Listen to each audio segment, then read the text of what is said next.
Even now, as I lie here in this hospital room, with the world still a little hazy from the surgery, I can feel a warmth spreading through me. It's not just from the soft, comforting blanket tucked around me, the one that smells faintly of clean linen and antiseptic, but from memories that suddenly washed over me, like a gentle, comforting wave on a summer shore. The doctor, a young man with kind, knowing eyes, had just stepped away from my bed, his footsteps barely disturbing the quiet. He smiled, a genuine, easy smile that reached his eyes, and his hand lightly touched my shoulder, a gesture of reassurance. His voice was so calm, almost a whisper, so soft it nearly vanished into the hushed stillness of the room, yet it resonated deep within me. "I owed you one, once, for a bicycle."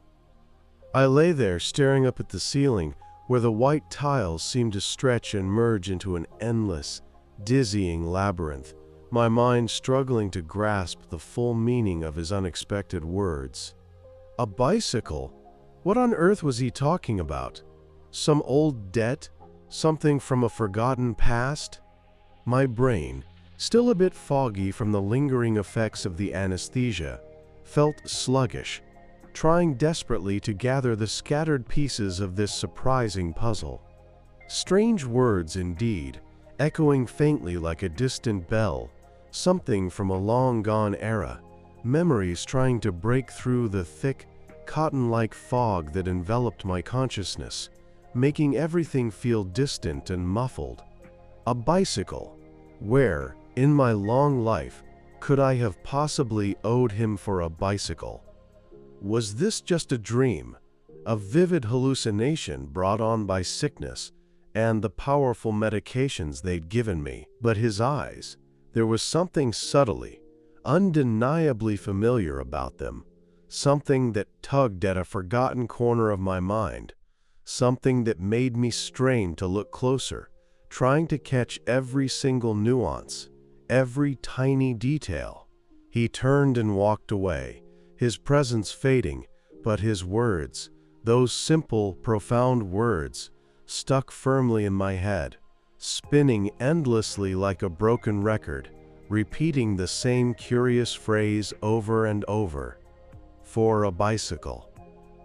And then, just like that, it happened. Like a sudden, blinding flash of lightning in the deepest dark, illuminating the furthest, most hidden corners of my mind, like a vibrant, perfectly focused photograph unexpectedly popping out of a long-forgotten album, I saw him, the kid. His image was so incredibly clear, so vivid, it felt as if it had happened just yesterday, not decades ago. Dirty sneakers, a bicycle. My heart, freshly repaired by the surgeon's incredibly skilled hands, gave a strange yet deeply familiar leap, a jolt of recognition that sent a shiver through me. I barely whispered, my voice hoarse and weak, speaking to the seemingly empty room, to the lingering shadow left by the doctor, to myself, to the ghost of the past that had suddenly materialized.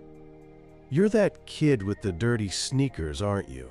It wasn't a question, not really. It was more of an absolute affirmation, a certainty that burst forth from the deepest part of my soul, from its very core, undeniable and true. Memories that had slept for what felt like an eternity, as if they were submerged in a deep, peaceful slumber, suddenly came roaring back to life, flooding me with warmth and an almost overwhelming sense of déjà vu. I felt 2 hot tears, slowly but unstoppably, begin to roll down my cheeks, leaving warm, wet trails on my skin. It was him. The very same kid whose face I hadn't seen in decades, but whose bright, unforgettable smile had stayed etched in my memory forever. A beacon of kindness in my life. The 80s, Man, those were truly the days, weren't they? A time when the world just felt simpler, somehow less complicated, and summer, well, it seemed to stretch on forever, unfolding into endless, sun-drenched days, filled with nothing but pure, unadulterated joy and the sweet taste of freedom. I was just a teenager back then, bursting with boundless energy and dreams as big as the sky, living with my mom in a cozy, comfortable little house on the edge of town, in a quiet, tree-lined neighborhood. Our backyard, that was the real hub of the universe for all the local kids, the absolute epicenter of every adventure and every game we could dream up. From sunup to sundown, that patch of grass was alive with activity. Every single day, as soon as the sun climbed high enough to chase away the last whispers of morning chill, casting long shadows across the dew-kissed lawn, and schoolwork was nothing but a distant, unpleasant memory, like a bad dream quickly forgotten. That yard would erupt with the sound of kids laughing, loud shouts echoing through the air, and the distinctive, almost musical whirring of bicycle chains. Every single kid had their own iron horse, their very own machine for adventure, their ticket to freedom. Some had old beat-up bikes, their paint chipped and peeling, their wheels squeaky and protesting with every turn, showing years of hard use. Others had bright, shiny new ones, gleaming brilliantly in the sun, reflecting every single ray, practically sparkling. But every one of those bikes, regardless of its age or condition, was a vital part of our world, a symbol of our freedom, our way to explore the neighborhood, to race each other down the sidewalks, and just to feel the wind in our hair, tickling our faces as we flew by, feeling invincible. My treasure, my ultimate pride and joy, was a brand new Kuwahara. Oh man, I remember how long I'd dreamed about it, how I'd spend hours just staring at it in the bike shop window, where it sat on a pedestal like a genuine work of art, almost vibrating with unspoken promise. I'd picture myself flying down the streets on it, a blur of yellow and red, leaving everyone else in the dust, a true champion. It was a brilliant, almost blinding yellow, with a bold, bright red decal on the frame that made it truly unique and instantly recognizable from a mile away. I took care of that bike like it was the most precious thing I owned, a priceless artifact. I'd polish it till it gleamed after every single ride, making sure not a speck of dirt remained. I'd meticulously oil the chain, listening to the satisfying click as it worked perfectly smooth, and I'd always check the tire pressure, making sure every ride was as comfortable and effortless as possible. This wasn't just a bicycle, it was the living embodiment of my wildest childhood dreams, a powerful symbol of freedom and adventure, the ultimate key to unlocking countless uncharted roads and hidden paths. I spent countless hours on it, exploring every single corner of our sprawling neighborhood, every alleyway and secret shortcut, riding with my friends until the very last light of dusk faded, setting up impromptu races, feeling my heart beat in perfect unison with the rhythmic rotation of the wheels, filling me with an exhilarating surge of energy. That was my world, my own little universe where I was the undisputed king of the road, the master of speed, and the wind itself, utterly carefree and alive. One day, as I was cruising around the yard, just like any other lazy summer afternoon, feeling every single exhilarating gust of wind against my face, I noticed something out of the ordinary, something that just didn't quite fit the usual carefree rhythm of our summer days. Beyond our old wooden fence, Near an ancient oak tree whose gnarled, thick branches spread out like the welcoming arms of a benevolent giant, sat a kid. He was a little younger than me, maybe 10 or 11, and his small figure just looked so incredibly lonely, almost lost. He was just sitting there, silently, intently watching us ride our bikes, his gaze fixed on our every move, following us as we zipped by. His eyes, I remember them so clearly, were filled with this strange, heartbreaking mix of pure fascination and a deep, profound sadness that just cut right through me, making my own chest ache. He didn't have a bike. That was glaringly obvious from the very first glance. His clothes were simple, even a bit worn and faded, looking like they'd seen better days, and his sneakers, I remember this with crystal clarity, they were dirty and scuffed, practically falling apart, like he'd walked a long, hard road in them, overcoming a lot of unseen obstacles. He didn't try to join us, didn't shout out for attention, didn't ask for a ride, didn't make any attempt whatsoever to draw attention to himself. He just sat there, like a silent shadow, watching, as if he were completely invisible to the world, a ghost in plain sight. That image, that quiet, poignant scene, it stuck in my mind, like a perfectly preserved photograph that never fades with the years, no matter how much time passes. There was something about him that set him apart from all the other kids, something that made me stop my carefree riding and really pay attention to his quiet, almost desperate presence.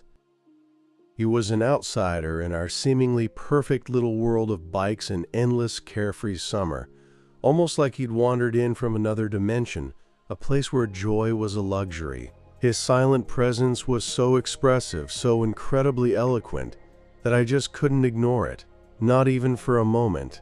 He was like a living reflection of who I might have been if I hadn't had my Kuwahara, my dream, my freedom, my ticket to everything.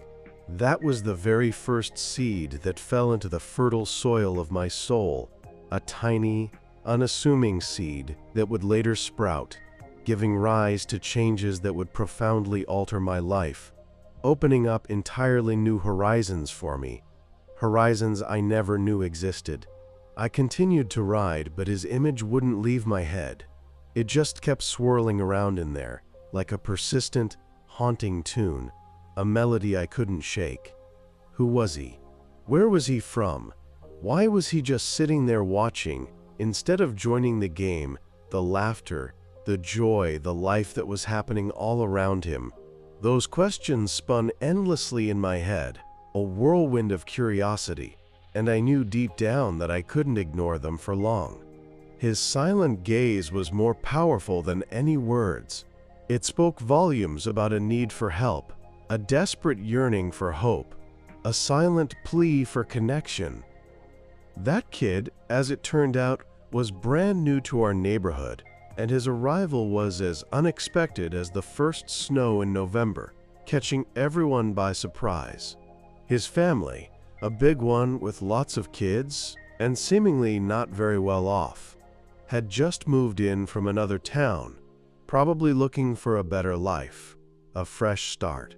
They'd settled into an old house on the next street over, a place that had stood empty for a long time, its windows staring out at the world like vacant eyes. The kids from our yard, as kids often do, noticed him pretty quickly. He was different, you see, not quite like us, and that stood out right away. His clothes were out of style, a little worn, and in his eyes, there was always this wary look, like he was expecting a punch or another unfair blow.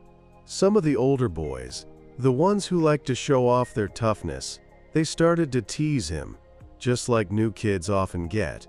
They'd throw pebbles at him, mimic his accent, laugh at him, trying to make him feel small and worthless. He never talked back, never said a word, as if his voice was lost somewhere deep inside him. He just stayed quiet, dropped his head, and put up with it, like he was used to that kind of treatment, like it was just a normal part of his everyday life. And that really got to me, deep down.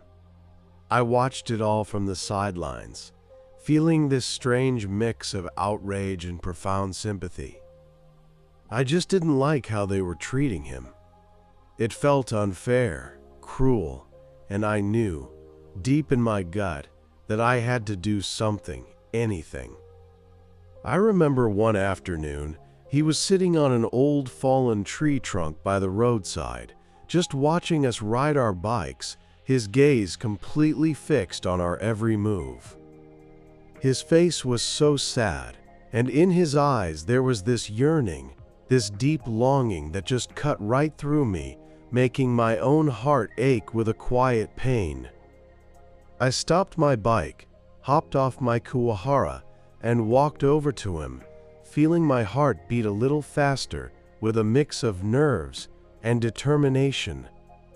He looked up at me, and in his eyes there was a faint shadow of fear, like he was bracing himself for another insult. I didn't know what to say, the words just got stuck in my throat like a big lump. But I knew I had to do something, that I couldn't just stand there and watch.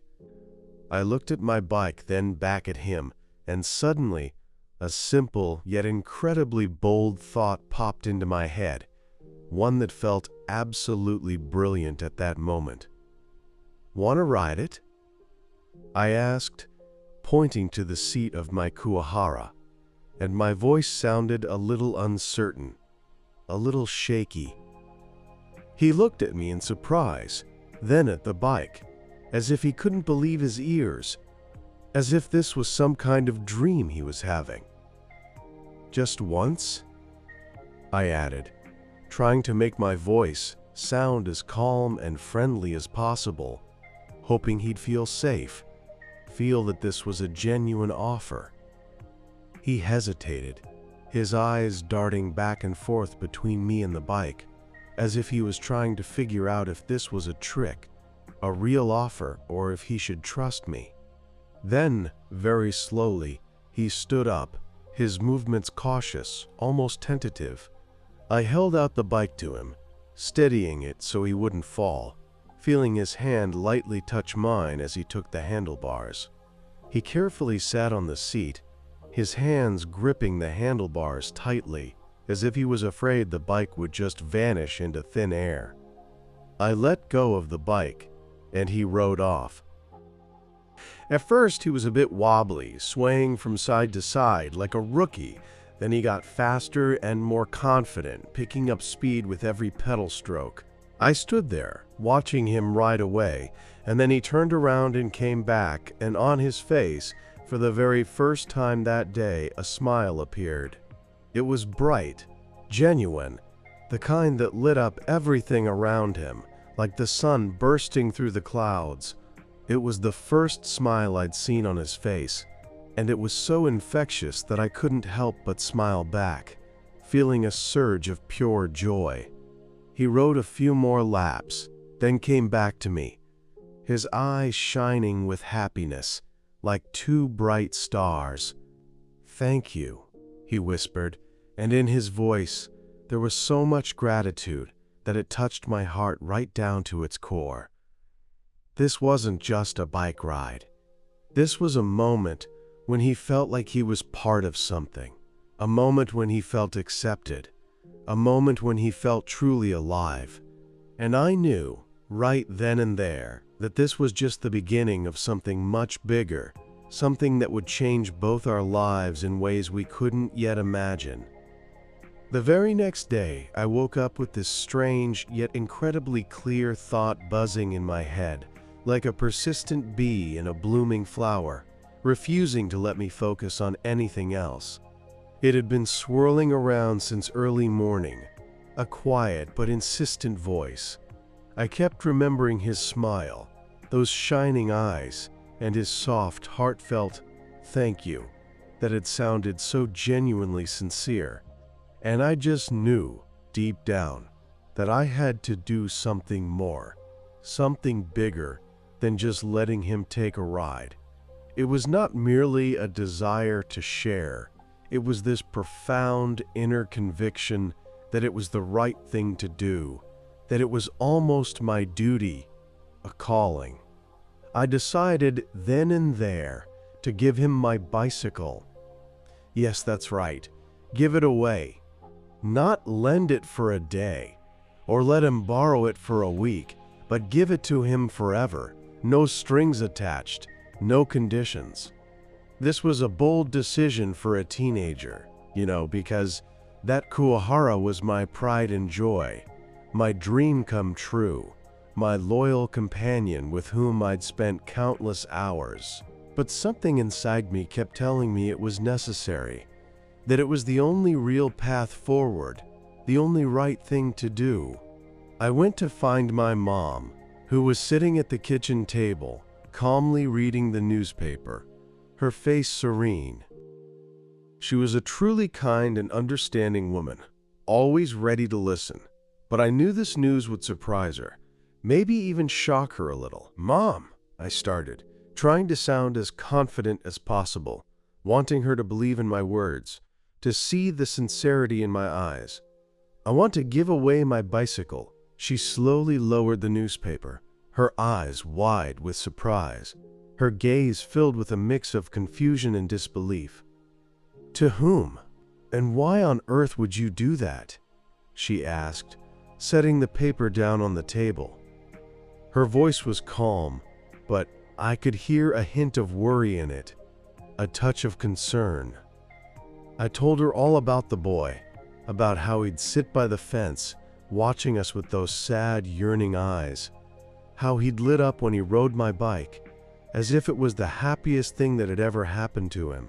I told her how the other kids teased him, and how he'd just stay silent, enduring all the insults without a word. Mom listened intently, her face becoming more and more thoughtful, as if she was carefully weighing every single word I spoke. "But that's your favorite bicycle," she said, and in her voice there was a touch of concern, like she was afraid I'd regret it later.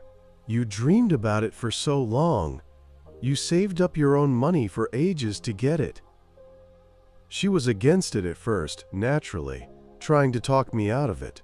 She tried to convince me that I'd regret it, that a bicycle was an expensive thing, and that I shouldn't just give it away so easily, especially since it was my most prized possession.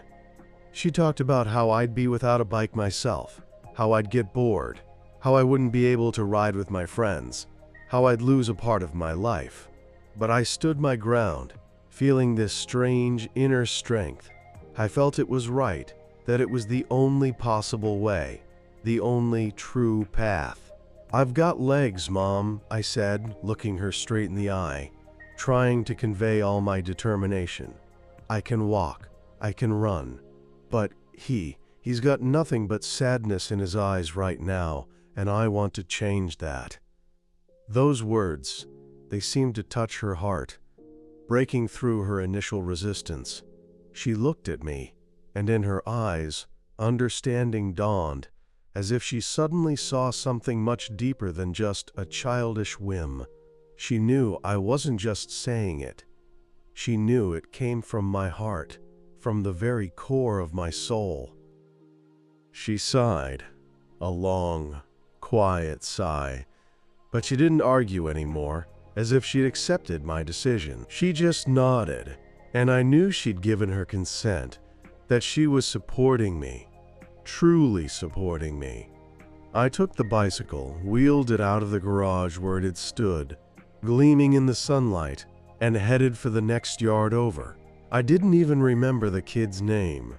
I didn't know what he was called, where he lived exactly, what he did. He was just the kid with the dirty sneakers to me.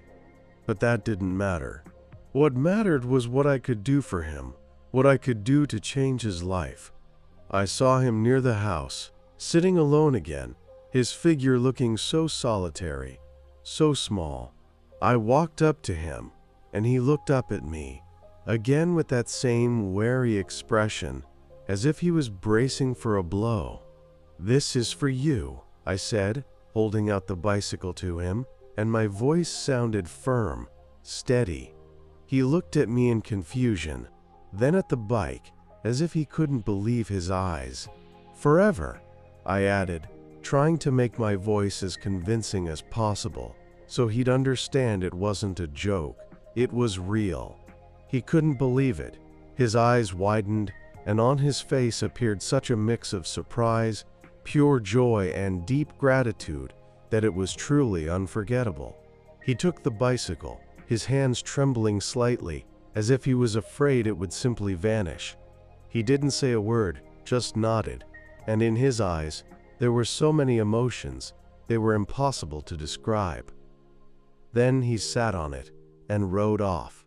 That bicycle disappeared into the next yard, and with it, the little kid.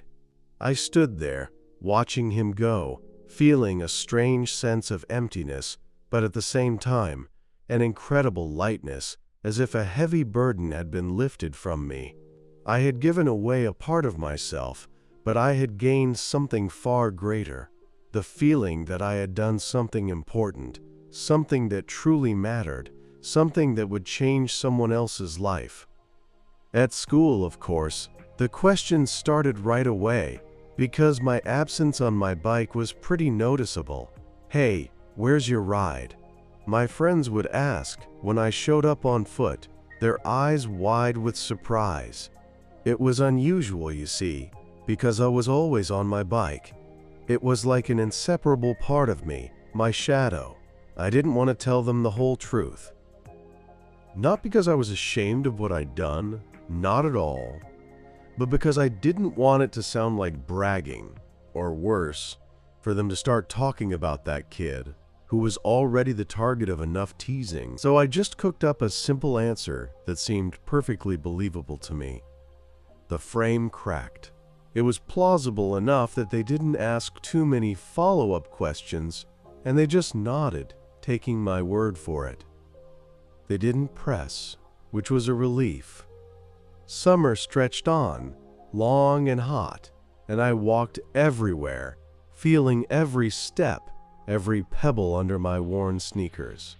It was a little unusual, I admit, after I'd gotten so used to the freedom my bike gave me, the wind in my hair, the exhilarating rush of speed, but I didn't feel any regret, not a single bit.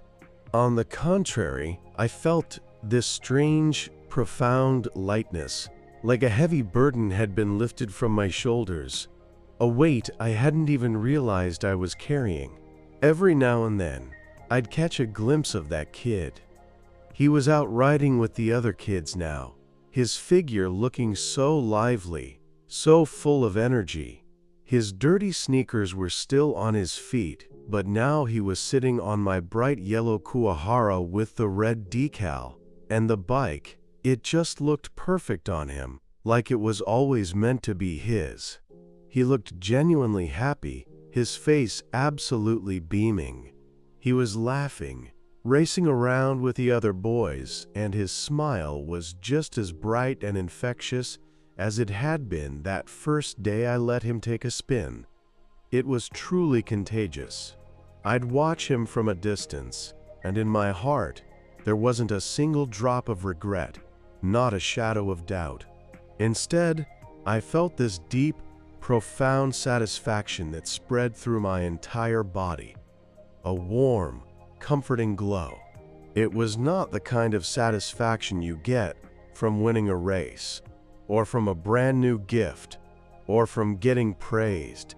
No, this was a different kind of satisfaction, one that came from deep inside, from the very core of my soul, from its deepest essence.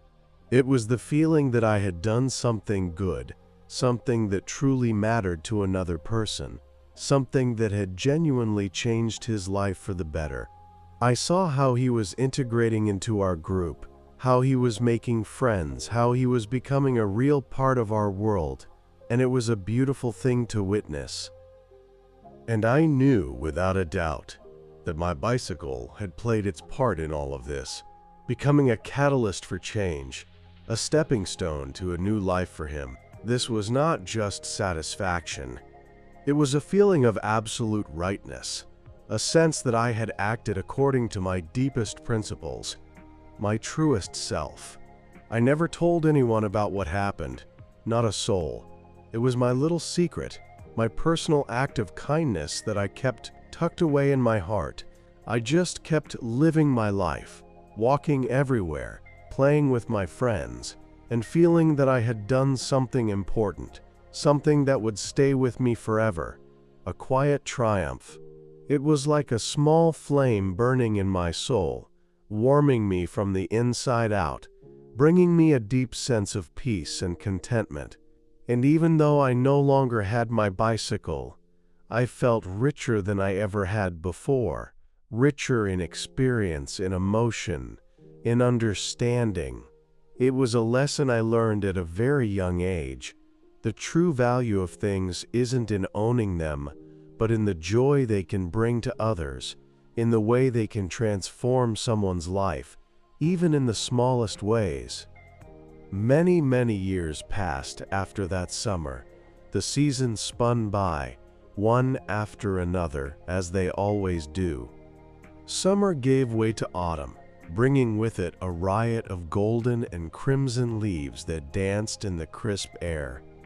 Autumn then yielded to winter, blanketing the world in a pristine, silent white, and winter, in turn, surrendered to spring, awakening nature to new life and vibrant colors. Then it was summer again, and so the cycle continued, year after year, decade after decade, each one bringing its own joys and challenges. I grew up, finished high school, then went on to college, earning my degree and setting my sights on the future. Life never stood still, not for a moment. It was constantly moving forward, bringing with it new challenges and fresh opportunities that I eagerly embraced. I met a wonderful woman, the love of my life, and we got married, building a home and a future together. Before long, we were blessed with 2 sons, 2 boys who became my pride and joy, my very continuation in this world, carrying on our family spirit. I built my own business, brick by brick, step by painstaking step. It was hard work, let me tell you, demanding a lot of effort and long hours, but I always believed deeply in what I was doing, and that conviction gave me the strength to push through any obstacles. My life was full, packed with events, challenges, and victories, big and small. It was truly filled with meaning and purpose. But through it all, through every twist and turn, the story of that bicycle never, ever left me. It became a cherished part of my personal mythology, my own little fable, a tale I'd sometimes tell my sons when they were just little tykes, their eyes wide with wonder. We'd sit together in the evenings by the fireplace, where the fire crackled softly, casting warm, dancing shadows on the walls, or in the summer, out on the porch, where the breeze gently rustled the leaves of the trees, and I'd begin my story. Once upon a time, when I was just about your age, and the world seemed vast and unexplored, full of endless possibilities, and they would listen, holding their breath, their eyes wide open with curiosity, hanging on my every word. I'd tell them about the bright yellow Kuahara, about the kid with the dirty sneakers, about how I gave him my bicycle, and how that simple act had changed his life. I'd recount how difficult it had been to make that decision, because that bicycle was my treasure, my most prized possession, and then how light and easy my heart felt afterward, as if a heavy burden had been lifted from me. I didn't embellish the story, didn't try to make it heroic, didn't add any unnecessary details or dramatic flair. I just told it exactly as it happened, with all its raw details. all its genuine emotions, with complete and utter sincerity. It was not just a story, it was a lesson I wanted to pass on to them, a lesson about kindness and generosity, about the true spirit of giving. I always ended it with the same phrase, one that had become my life's credo, my guiding principle: you never get poorer by sharing. I wanted them to understand that true wealth isn't about money or possessions you can buy, but about the ability to give, the ability to do good for others, the ability to make the world a better place, even in small ways. I wanted them to grasp that good deeds don't just vanish, they simply change form and come back to you, sometimes in the most unexpected ways. Maybe not right away, maybe not exactly as you expect, but they always return, like a boomerang thrown into the wind. This was not just a lecture. It was my deep-seated conviction, one I'd learned from my own life experience, from the very fabric of existence. And I could see how those words resonated in their young hearts, how they pondered them, how they began to understand. They'd look at me with a new understanding in their eyes, and I knew they were learning this lesson, that it would stay with them forever. These stories became our family tradition, our way of passing down values from generation to generation, ensuring they lived on. And every time I told that story, I felt a warmth spread through my soul, warming me from the inside out. It was a gentle reminder that even the smallest act of kindness can have immense significance, and that it can change not only someone else's life, but your own too, making it more meaningful and purposeful. Life, just like riding a bicycle, it has its ups and downs, its steep climbs, and its smooth, level stretches. Sometimes it just races forward like you're going at top speed, wind rushing past your ears. Other times, it slows down, giving you a moment to catch your breath, to just take it all in. And then, sometimes, completely out of the blue, it just knocks you right off your feet, leaving you dazed and bewildered. That's exactly what happened to me. I was already getting on in years. My sons were grown with kids of their own, and I was enjoying a peaceful, wise old age. Then, one day, I just felt it. Something wasn't right. It started with a slight discomfort in my chest, like something was squeezing me from the inside, a tight band around my ribs. Then came the shortness of breath, making it hard to take a full, easy breath, and before long, I knew this wasn't just old age or fatigue. This was something serious, something that demanded immediate attention, something that couldn't wait. I ended up in the hospital, and the diagnosis, well, it hit me like a bolt of lightning from a clear sky, like a grim verdict, a serious heart problem. An emergency operation was needed, and there was no time to think, no time to waste. Everything happened so fast, a whirlwind of activity. Doctors used all sorts of complicated medical terms, talking about risks, about how little time there was, every second counting down. I was scared, really scared. It's that feeling when you realize your life is hanging by a thread, and there's absolutely nothing you can do but trust others, put your fate in their hands. I remember being wheeled down the hospital corridors, the bright fluorescent lights on the ceiling flashing by, creating a strange, dizzying pattern above me. I remember the faces of the nurses, their calm yet serious gazes that somehow instilled a glimmer of hope in me. I remember being moved onto the operating table, and then a doctor's face leaned over me. His eyes were warm, calm, and there wasn't a trace of panic in them, just a quiet, reassuring confidence. That was the only thing I could clearly recall from that moment. His eyes. They radiated this strange, comforting certainty that somehow settled my nerves a little, despite the overwhelming fear I felt. I don't remember much of what happened next.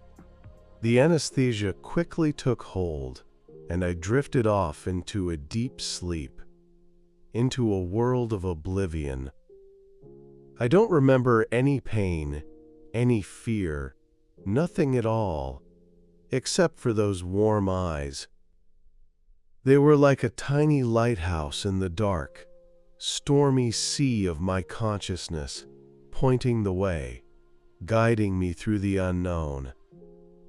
It was strange, because I'd never seen this doctor before.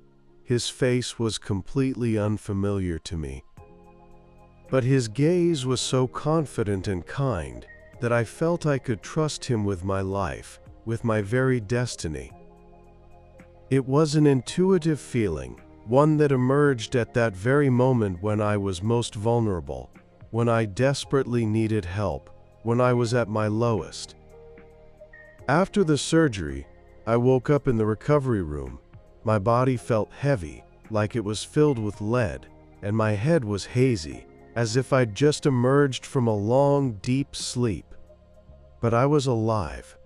That was the most important thing, a true miracle, a second chance. I looked around, and I saw that same doctor sitting by my bed. He smiled at me, and his eyes were just as warm as before, radiating kindness and compassion. He started talking about how the operation went, about how everything was fine, about how I'd recover quickly. His voice was calm and reassuring, but I wasn't really listening to his words. They seemed distant, muffled. I just kept looking into his eyes, and one thought kept swirling in my head. I've seen those eyes somewhere before. It was a powerful sense of déjà vu that wouldn't leave me alone, like I was desperately trying to recall something incredibly important, something just out of reach. And then he said those words, the ones that made my heart give a strange leap, as if it had suddenly come back to life. I owed you one, once, for a bicycle. And in that moment, everything clicked into place, like a puzzle finally fitting together. Warm eyes, a bicycle, dirty sneakers. It was him. The very same kid whose smile had stayed in my memory forever, a silent promise kept across the decades. After I was discharged from the hospital, when I was already feeling much better and could move around on my own, feeling my strength slowly but surely returning, the doctor came to my room to say goodbye. He pulled up a chair beside my bed, and we just started talking. It was a calm, easy conversation, one that felt unhurried and natural, lasting quite a while, with no rush at all. We talked about my recovery, about my plans for the future, about life in general, just sharing our thoughts and feelings. And then, at some point, he looked at me with a special warmth, his gaze filled with such profound gratitude, and he said, "I wanted to tell you, you gave me a wheel, and I tried to give you more steps." His words were loaded with deep meaning, and I understood immediately what he was talking about. It was so incredibly clear. This was his confirmation, his way of telling me that he remembered, that he hadn't forgotten my act of kindness. I smiled, a genuine, heartfelt smile spreading across my face. "You're that kid with the dirty sneakers, aren't you?" I asked, and in my voice there was so much emotion that I could barely hold back the tears, feeling them welling up in my eyes. He nodded, and on his face appeared that same sincere smile I'd seen so many years ago, the first time he rode my bicycle. It was just as bright and pure now as it was then. He then told me his story, a tale filled with vivid details and raw emotions. It turned out that the boy to whom I had once given my yellow Kuwahara had grown up, and he had become a successful man, a doctor no less. He recounted how that bicycle had truly changed his life. How it had helped him find friends, because before he had been so lonely, an outsider. How it had given him a sense of freedom and belonging, because he finally became a part of the group, a part of something bigger. He told me how he used to ride it for hours, exploring the neighborhood, and how he dreamed of someday becoming like me, kind and generous, someone who helped others. He said that bicycle wasn't just a toy to him. It was a powerful symbol of hope, a symbol that there was good in the world, that there were people willing to help, to make a difference. He explained how, thanks to that bicycle, he began to believe in himself, in his own abilities, in the idea that he could achieve something more, something meaningful. He said that the very act of kindness I had shown him had inspired him to help others, to dedicate his life to serving people, to healing. He decided to become a doctor, to save lives, to give people hope, just as I had once given it to him when he was a small boy. He told me how he remembered that yellow bicycle with the red decal, how he remembered every tiny detail of it, every little scratch, how he remembered my face, even though he didn't know my name back then. He said that this story had always stayed with him, like a constant reminder that good deeds never truly vanish.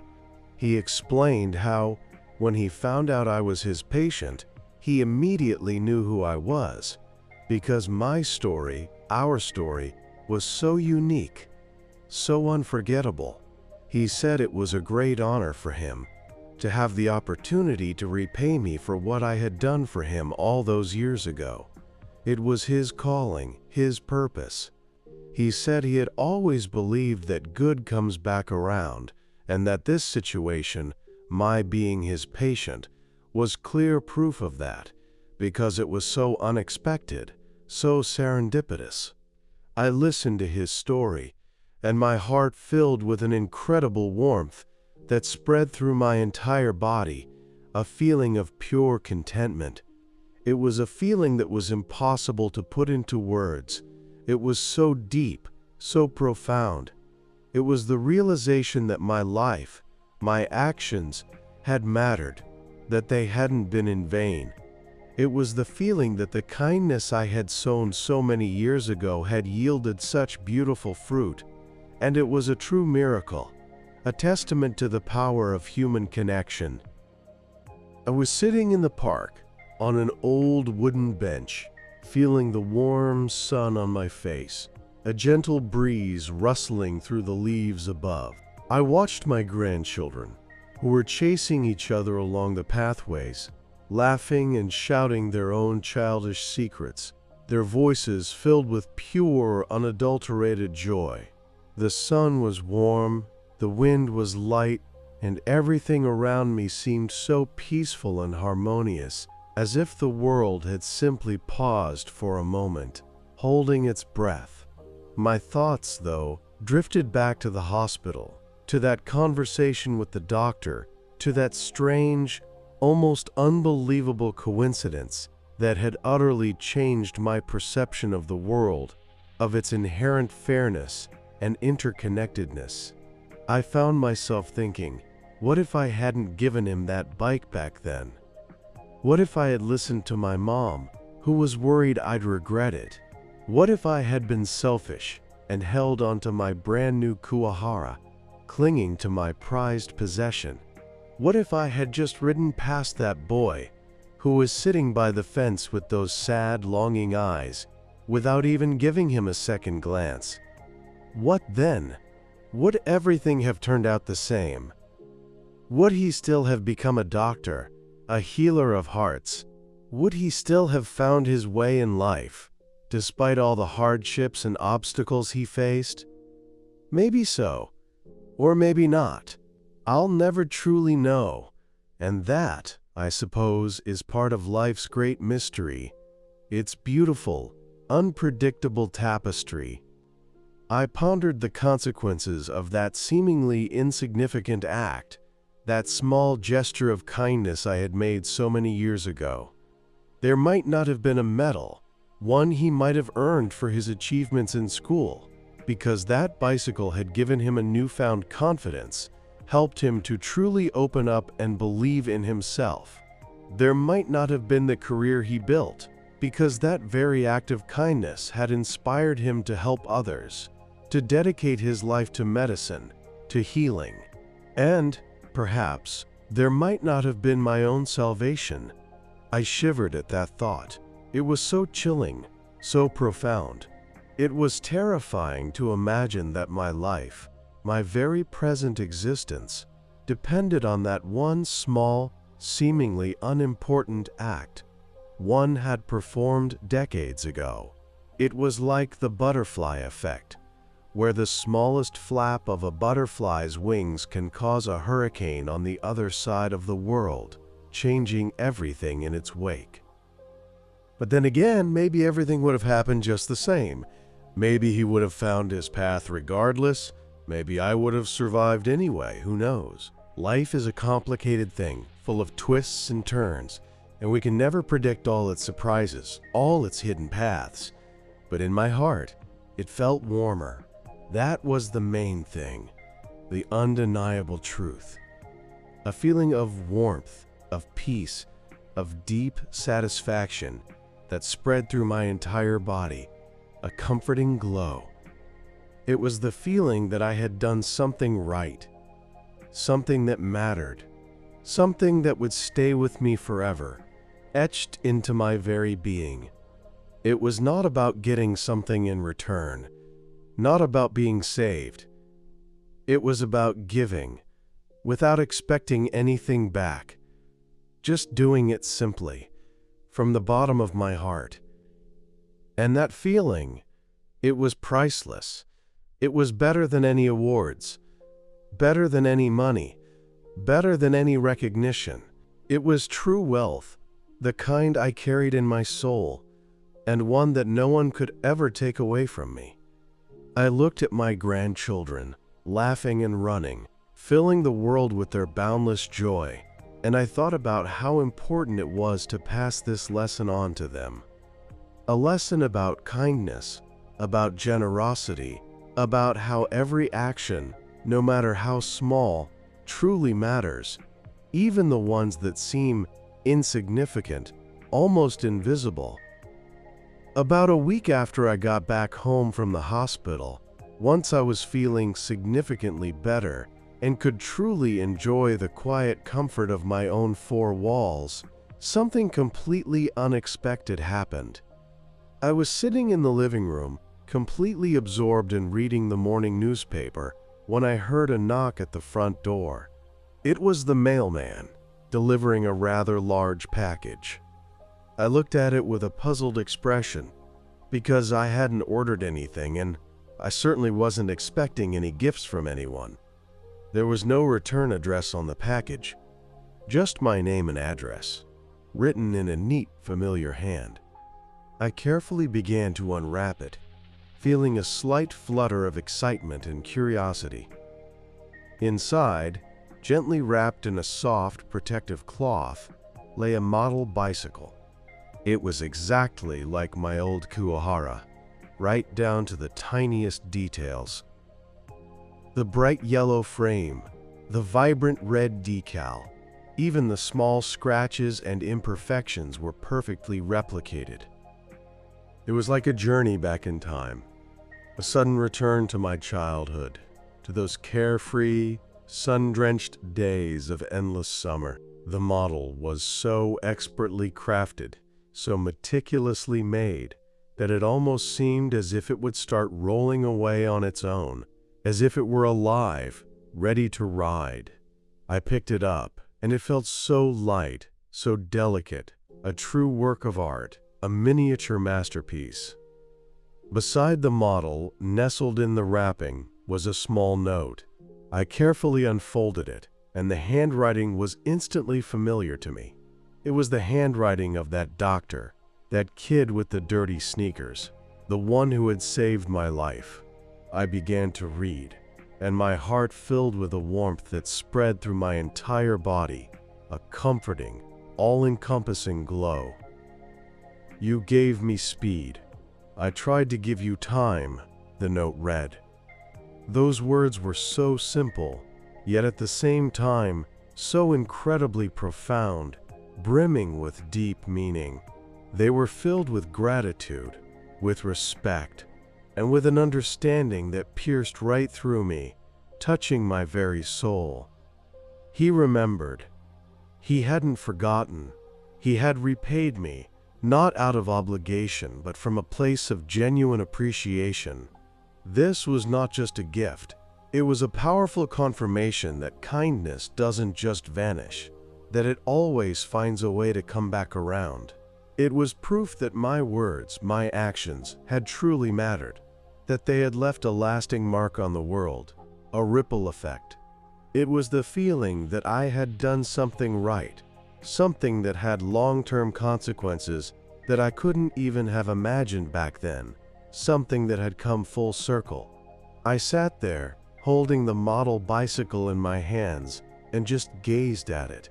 It wasn't just a toy, it was a symbol of kindness, of generosity, of mutual help, a symbol that life is a cycle, a continuous loop, and that everything comes back around, like a wheel, spinning endlessly. It was a powerful reminder that every action, even the smallest one, can have immense significance, and that we never truly know when or how it will return to us.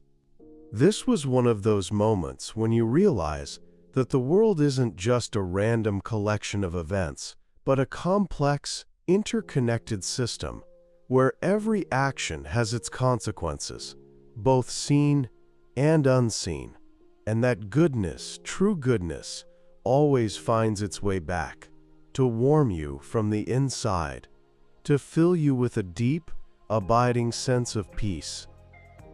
I carefully placed the model bicycle on the shelf, right there next to my old photographs, those cherished snapshots that held so many memories of my life. There were pictures of my parents, their faces etched with time and love, of my sons as they grew from boys to men, and of my dear wife, everyone I loved and who had been such an integral part of my story. Now, standing proudly beside them, was this small, vibrant yellow Kuwahara with its distinctive red decal, a silent witness to my life's journey, a constant reminder of an important lesson I'd learned. Every single morning, when I woke up and made my way to the kitchen to brew my first cup of coffee, I'd pass by that shelf. And every morning, without fail, I'd pause and look at that model. It wasn't just a pretty decoration gathering dust, it was proof. Proof that kindness doesn't just dissolve, like sugar in water, vanishing without a trace. It doesn't disappear without a sound, like smoke in the air, leaving nothing behind. It doesn't get forgotten, like old memories that slowly fade from your mind over time. No, it just keeps spinning in a circle, like a wheel, always coming back to you, again and again in unexpected ways. This was my personal reminder that every action, no matter how small, truly matters. Even the tiniest gesture, even one that, seemingly, no one would notice, no one would appreciate, still carries weight.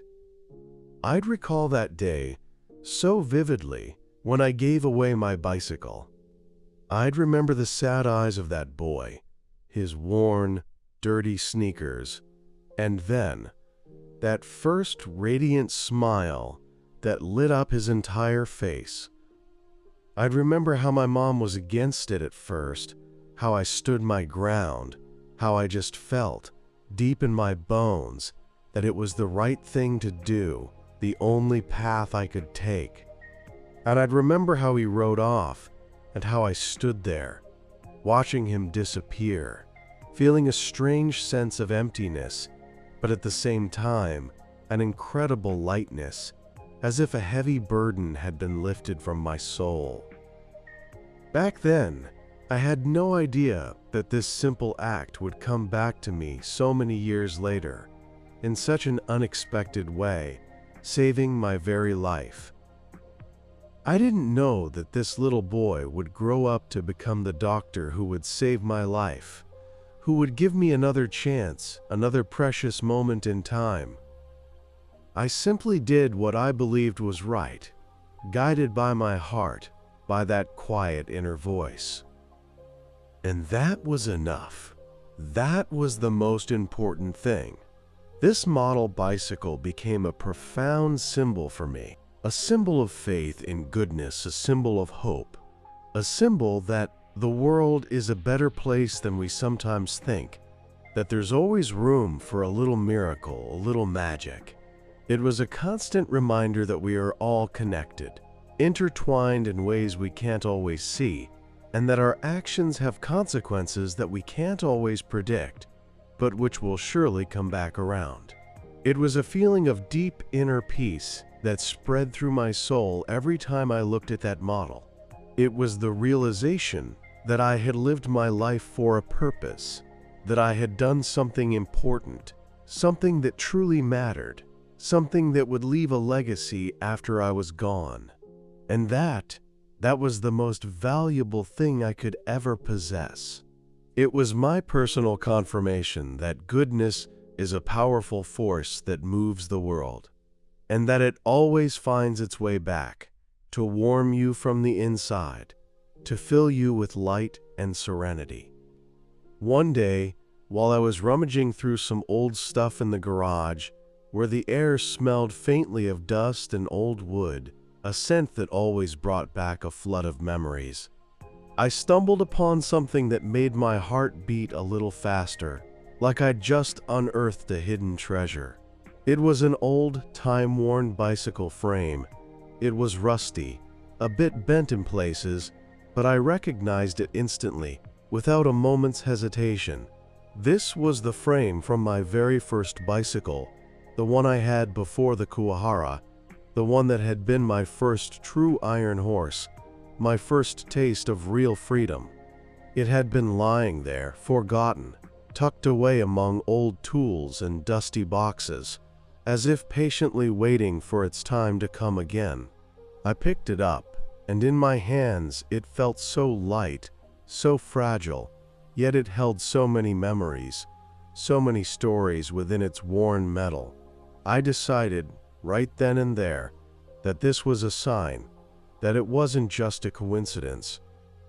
I took it inside, carefully, and showed it to my grandson, who was sitting in the living room, completely absorbed in playing with his toys, his face a picture of focused concentration. "Look what I found," I said, holding out the frame to him, and in my voice I could hear a hint of mystery, a touch of excitement. He looked at it with wide-eyed surprise, then up at me, his eyes filled with eager curiosity. "What is it, Grandpa?" he asked, his voice brimming with impatience. "It's part of a story," I replied, a soft smile playing on my lips. And then I began to tell him the whole story, without embellishment, without any extra details, just exactly as it had happened, from beginning to end. I told him about the bright yellow Kuwahara, about the kid with the dirty sneakers, about how I gave him my bicycle, and how that simple act had transformed his life. I told him about how that boy grew up and became a doctor, the very one who saved my life, and how kindness had truly come full circle. I told him about the model bicycle that now stood on my shelf, a quiet symbol of our shared history, a tangible reminder. I didn't hide anything, didn't try to make it sound heroic. I just told it as it was, with all its details, all its emotions, with complete and utter sincerity. He listened, holding his breath, his eyes wide open, as if he were witnessing a miracle unfold before him. When I finished, he looked at me, a thoughtful expression on his young face, and asked, "Would you do it again, Grandpa?" I smiled, and a spark appeared in my eyes. 100 times over, I replied, and in my voice there wasn't a trace of doubt, only absolute certainty. This was my deepest conviction. I knew, beyond any shadow of a doubt, that it had been the right thing to do. Even if no one had applauded back then, even if no one had known about it, it was my personal decision, my own act of kindness, one that had immense significance for both me and that boy. And I never regretted it. Not for a single moment. I never doubted my choice. This story became a part of my legacy, something I was passing down to my grandchildren, so they would remember the importance of kindness, of giving.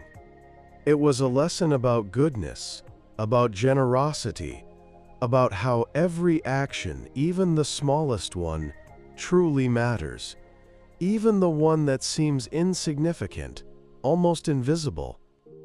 And I knew they would learn this lesson, that it would stay with them forever, like a guiding light.